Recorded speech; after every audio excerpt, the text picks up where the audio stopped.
तुमचं वय 50 वर्षापेक्षा जास्त झालं आहे आणि सकाळी झोपेतून उठल्यानंतर शरीरातली सगळी ताकदच कुठेतरी निघून गेल्यासारखी वाटत असेल, हात-पाय जड झालेले जाणवत असतील, उठताना त्रास होत असेल, पायात आधीसारखी ताकद राहिली नसेल, हातात जोर कमी झाल्यासारखा वाटत असेल किंवा 10-15 पावलं चालल्यानंतरही लगेच थकवा जाणवत असेल, तर आजचा हा व्हिडिओ तुमच्यासाठी खूप महत्त्वाचा आहे. कारण आज आपण अशा 2 साध्या घरगुती पदार्थांबद्दल जाणून घेणार आहोत, ज्यांचा योग्य आहाराचा भाग म्हणून वापर केल्यास शरीराला आवश्यक पोषक घटक मिळण्यास मदत होऊ शकते. आणि सर्वात महत्त्वाची गोष्ट म्हणजे या पदार्थांसाठी तुम्हाला हजारो रुपये खर्च करण्याची गरज नाही. महागड्या सप्लिमेंट्सच्या मागे धावण्याचीही गरज नाही. आपल्या स्वयंपाकघरात सहज मिळणाऱ्या या 2 गोष्टींचा योग्य पद्धतीने आहारात समावेश कसा करायचा, हे आज आपण अगदी सोप्या भाषेत जाणून घेणार आहोत. पण मंडळी, पुढे जाण्याआधी एक गोष्ट नक्की लक्षात ठेवा. फक्त एखादा घरगुती उपाय केल्याने 3 दिवसात चमत्कारिक पद्धतीने ताकद वाढेल असा दावा करणे योग्य नाही. शरीरातील कमजोरी, सततचा थकवा किंवा चालताना त्रास यामागे आहाराची कमतरता, झोपीची समस्या किंवा इतर आरोग्यविषयक कारण असू शकतात. त्यामुळे अशी लक्षणे सतत जाणवत असतील तर डॉक्टरांचा सल्ला घेणे महत्त्वाचे आहे. आता प्रश्न असा आहे की नेमक्या त्या 2 गोष्टी कोणत्या आहेत आणि त्या आहारात कशा समाविष्ट करायच्या?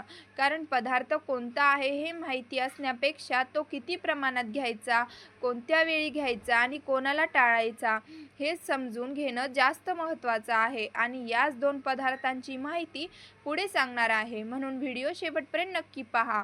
कारण शेवटी आपण हे पदार्थ आहारात घेण्याची सोपी पद्धत आणि कोणत्या लोकांनी विशेष काळजी घ्यावी हे देखील जाणून घेणार आहोत. तुम्ही सध्या हा व्हिडिओ नैसर्गिक उपचार मराठी या चॅनलवर पाहत आहात आणि अशाच प्रकाराची आरोग्यविषयक माहिती तुम्हाला उपयोगी वाटत असेल तर चॅनलला सबस्क्राईब करा आणि व्हिडिओ आवडला असेल तर लाईक नक्की करा. चला तर मग आता त्या 2 पदार्थांबद्दल जाणून घेऊया आणि तुमच्या रोजच्या आहारात त्यांचा समावेश योग्य पद्धतीने कसा करता येईल ते समजून घेऊया. पण मंडळी, इथे एक गोष्ट खूप लक्ष देऊन समजून घ्या.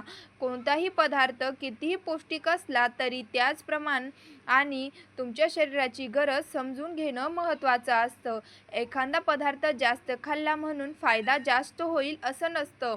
उलट काही लोकांना त्याचा त्रासही होऊ शकतो. म्हणून आज आपण फक्त काय खायचं हेच नाही तर किती प्रमाणात आणि कोणत्या पद्धतीने आहारात समाविष्ट करायचं हेही समजून घेणार आहोत.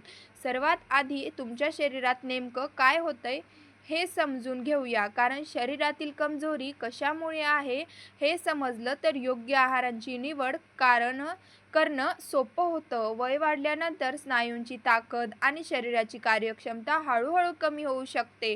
सांध्यांमध्ये कडकपणा जाणवू शकतो, हात-पायांना मुंग्या येऊ शकतात, बधीरपणा जाणवू शकतो, वस्तू उचलताना हातात आधीसारखा जोर नसल्यासारखं वाटू शकतं, केस गळण्याचं प्रमाण वाढू शकतं आणि सकाळी उठल्यानंतर शरीराला थोडा वेळ हालचाल करण्यासाठी लागतो.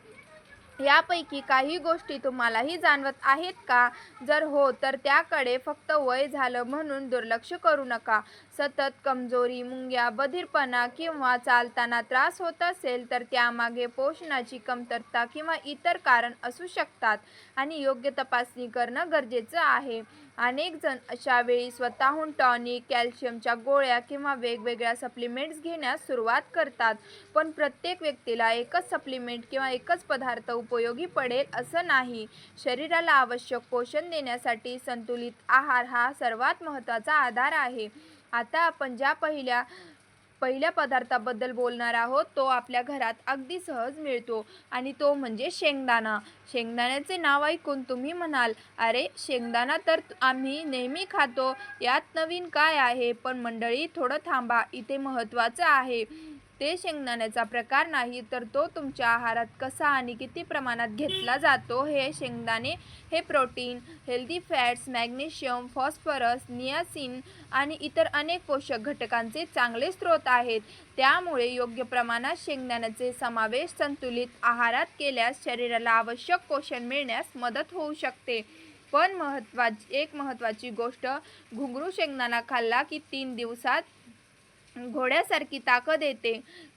तो काजू बदामापेक्षा जास्त ताकदवान आहे किंवा गुडघेदुखी आणि कमरेचा कडकपणा थांबवतो, असे थेट दावे वैज्ञानिकदृष्ट्या योग्य नाहीत.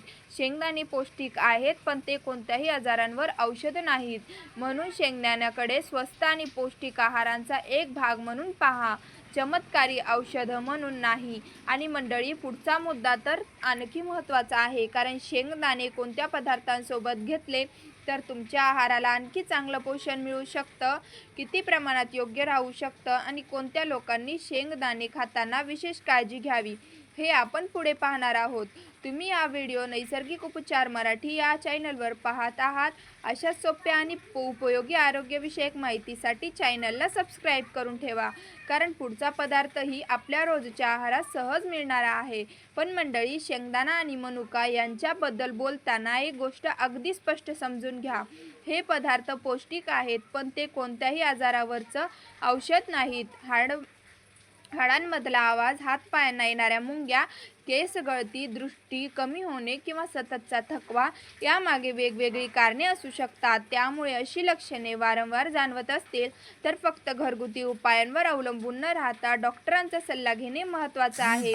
शेंगदाण्यांमध्ये प्रोटीन, हेल्दी फॅट्स, मॅग्नेशियम आणि इतर पोषक घटक असतात, तर मनुकांमध्ये नैसर्गिक साखर, फायबर आणि काही खनिजे मिळतात. त्यामुळे योग्य प्रमाणात हे दोन्ही पदार्थ संतुलित आहाराचा भाग म्हणून घेतल्यास शरीराला आवश्यक पोषण मिळण्यास मदत होऊ शकते.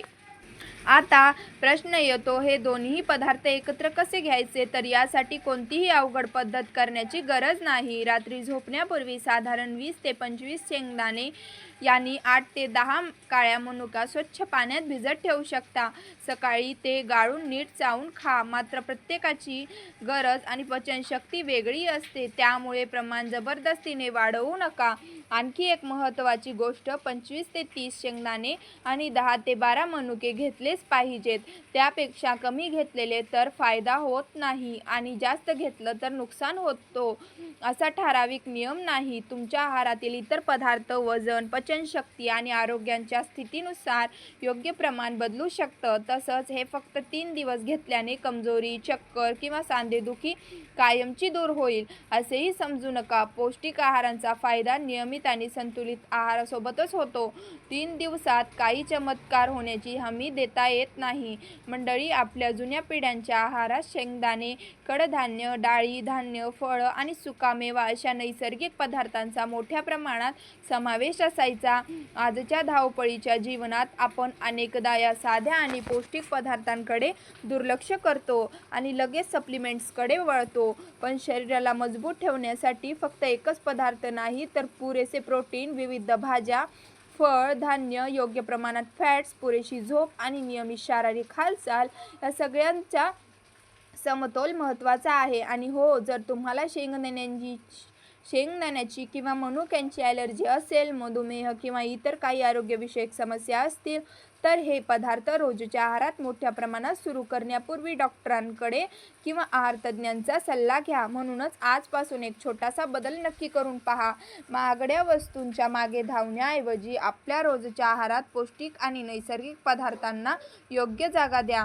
तुम्ही हा व्हिडिओ नैसर्गिक उपचार मराठी या चॅनलवर पाहत आहात. अशीच सोपी, उपयोगी आणि आरोग्यविषयी माहिती तुम्हाला आवडत असेल तर चॅनलला सबस्क्राईब करा, व्हिडिओ लाईक करा आणि हा व्हिडिओ तुमच्या घरातील अशा व्यक्तीपर्यंत नक्की शेअर करा ज्यांना ही माहिती उपयोगी पडू शकते.